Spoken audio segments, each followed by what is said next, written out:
Welcome to my YouTube channel literature and life. दोस्तों, आपका मेरे यूट्यूब चैनल लिटरेचर और लाइफ पर स्वागत है। आज इस वीडियो में मैं आपके लिए लेके आया हूँ मैथ्यू आर्नोल्ड के द्वारा लिखी गई एक बहुत ही टचिंग और मॉडर्न वर्ल्ड की कमियों को उजागर करती हुई पोइम टावर बीच के एग्जामिनेशन पॉइंट ऑफ व्यू से बहुत ही इम्पॉर्टेंट लॉन्ग क्वेश्चन। इससे पहले कि हम लोग अपनी पोइम की तरफ आगे बढ़ें, थोड़ा सा हम लोग इस पोइम के कवि मैथ्यू आर्नोल्ड के बारे में जान लें। Matthew Arnold 24 December 1822 to 15th April 1888 was an English poet and cultural critic who worked as an inspector of schools. Matthew Arnold, जिनका कि टाइम पीरियड 24 दिसंबर 1822 से लेकर 15 अप्रैल 1888 तक माना जाता है, वो एक इंग्लिश पोइट थे जिन्होंने कल्चरल क्रिटिक के तौर पे भी काम किया और स्कूल्स में उन्होंने एज एन इंस्पेक्टर भी काम किया, जो स्कूल्स की वर्किंग की वो इंस्पेक्ट करने आते थे। He was son of Thomas Arnold, the celebrated headmaster of rugby school, and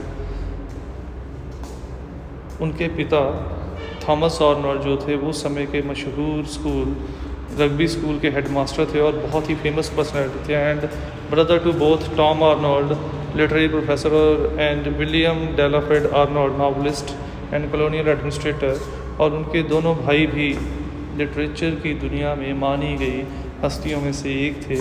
Matthew Arnold have been characterised as a sage writer, a type of writer who chastises and instructs the reader or contemporary social issues. Matthew Arnold को एक संत जैसा लेखक भी माना जाता है क्योंकि वो अपने रचनाओं के द्वारा उस समय के मौजूदा समाज के लोगों को, जहाँ पे उस समय के सोशल इवल्स के बारे में जागृत करते थे, वहीं पे वो ये भी चाहते थे कि उस समय के लोग उन बुराइयों से ऊपर उठ के काम करना शुरू करें।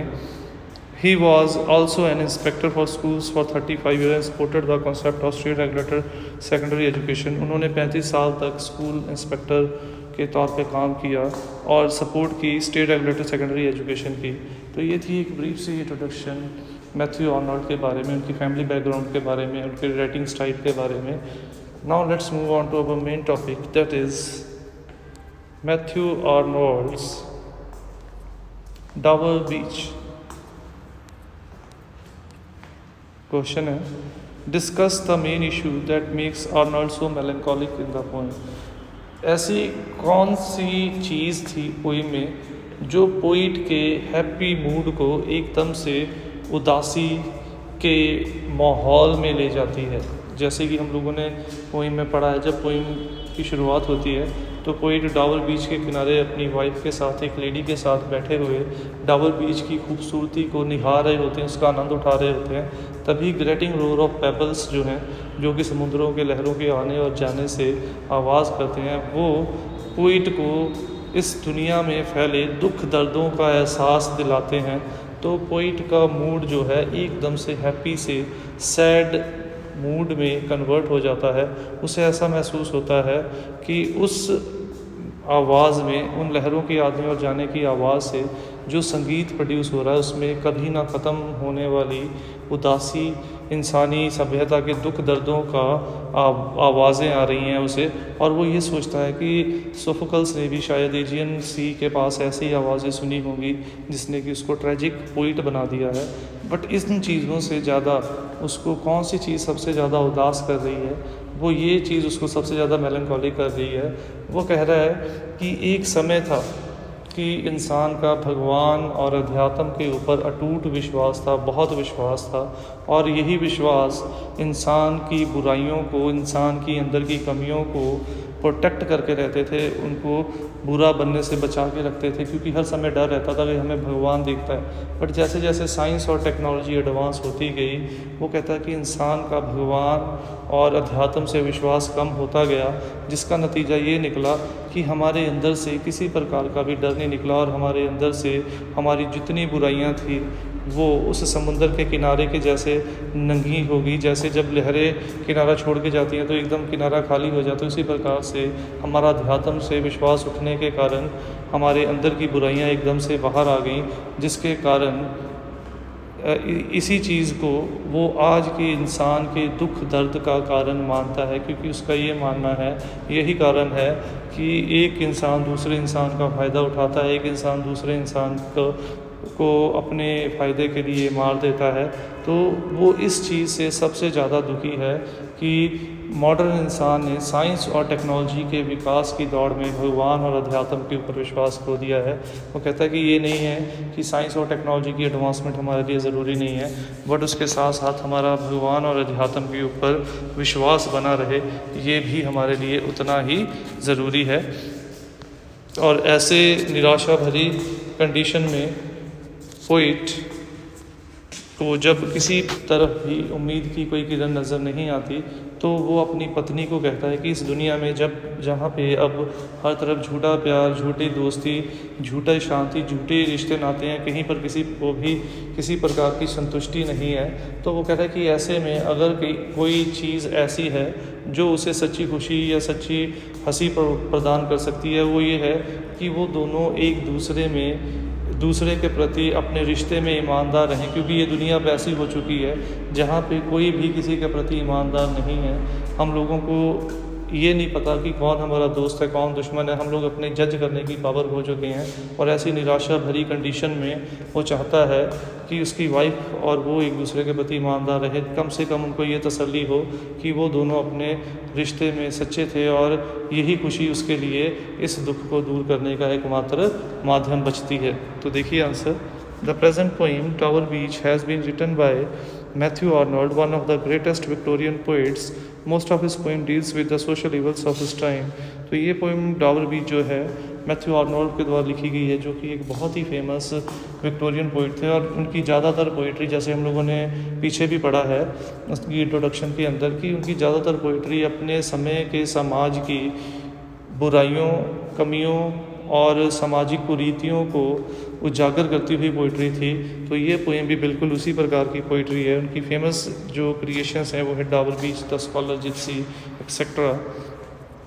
In this poem, the poet has tried to present the idea that the loss of faith in God and spirituality is the main cause of misery and sorrows in the modern world. इस poem में जो चीज़ poet को सबसे ज़्यादा व्यथित कर रही है, दुखी कर रही है, उदास कर रही है, वो ये है कि उसका ये मानना है कि आज के इंसान का भगवान और अध्यात्म के ऊपर से विश्वास उठ चुका है। और यही भगवान और अध्यात्म से जो इंसान का विश्वास उठ चुका है, यही कारण आज के इंसान के दुख और दर्दों का कारण है।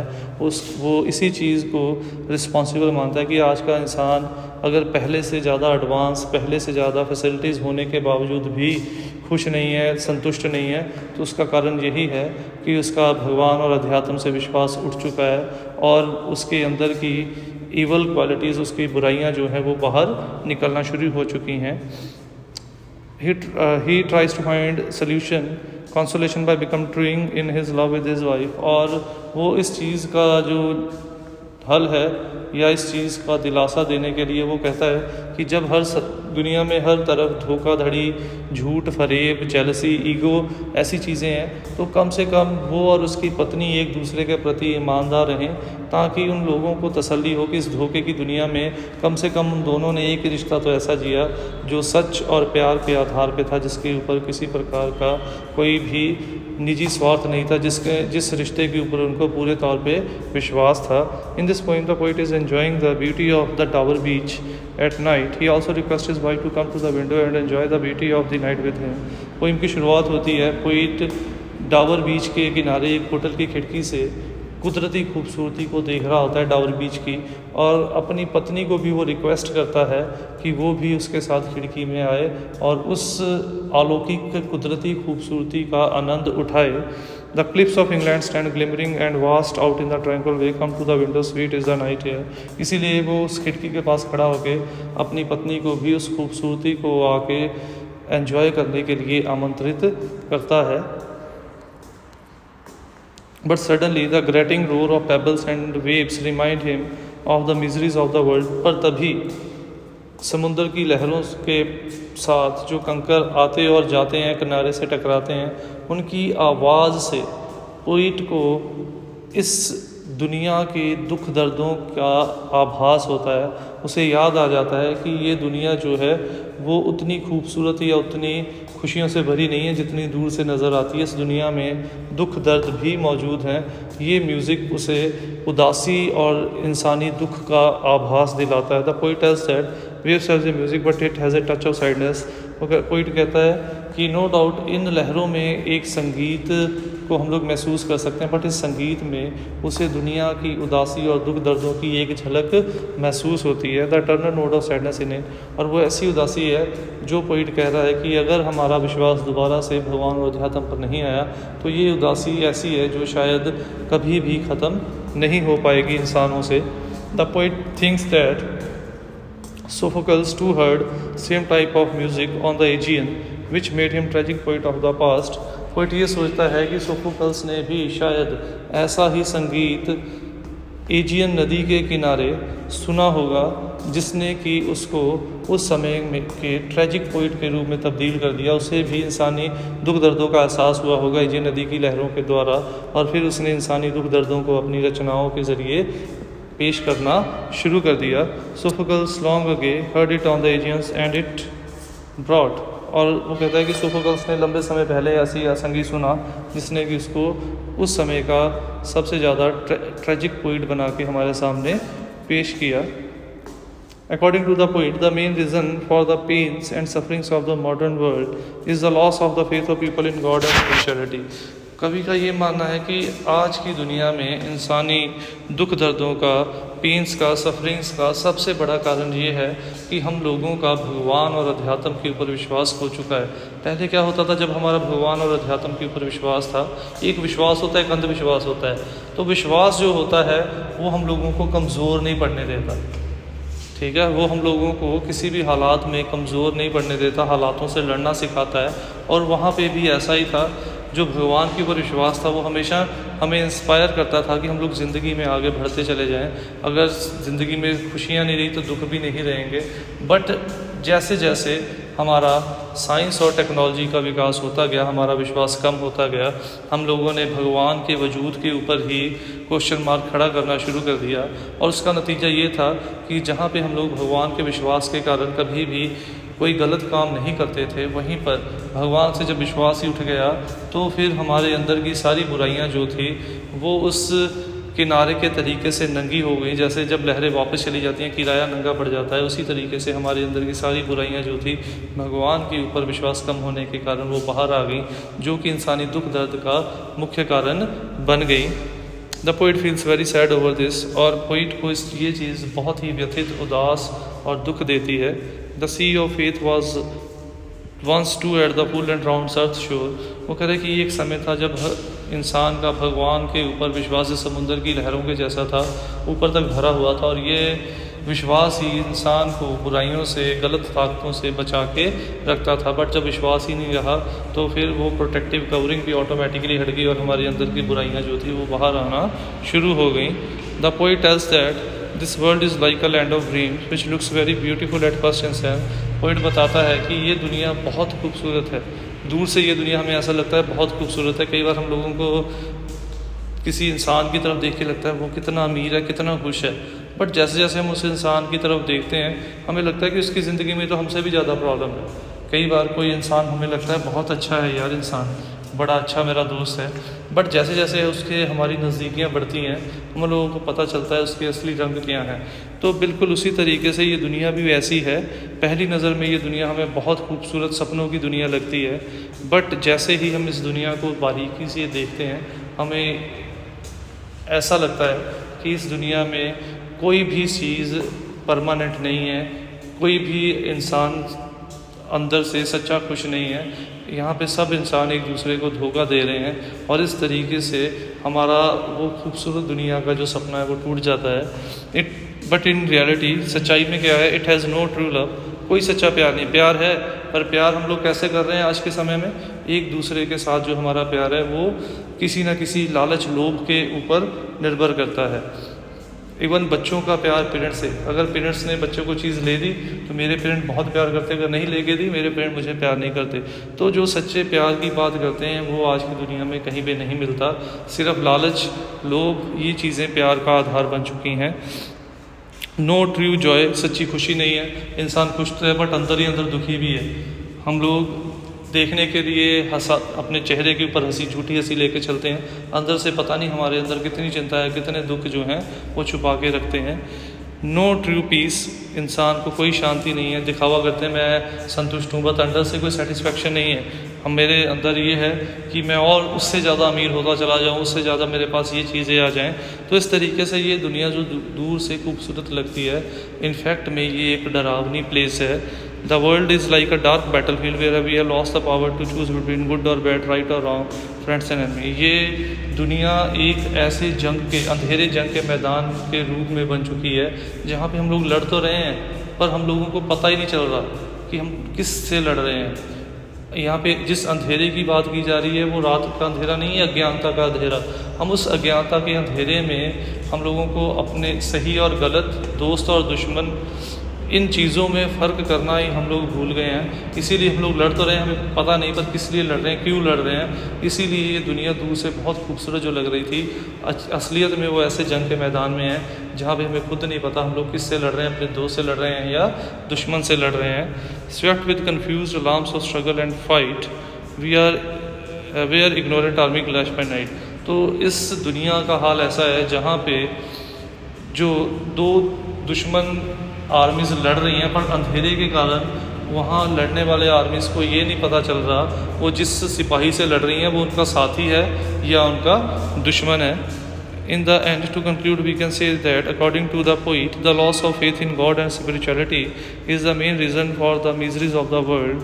तो ये कहना गलत नहीं होगा कि इंसान का भगवान और अध्यात्म के ऊपर से जो विश्वास कम हुआ है वही आज के इंसान के दुख, दर्द और बुरे हालातों का लिए रिस्पॉन्सिबल है। That is the reason why request his wife to be true to in love with each other. इसीलिए वो अपनी वाइफ को कहता है इस झूठी दुनिया में कम से कम वो अपने इस रिश्ते को तो सच्चा रखे, इस रिश्ते में तो अपने प्रति ईमानदार रहें ताकि उनको तसल्ली हो इस झूठी दुनिया में उन्होंने एक सच्चे रिश्ते को जिया है। In other words we can say that the poet is trying to find consolation through his personal love.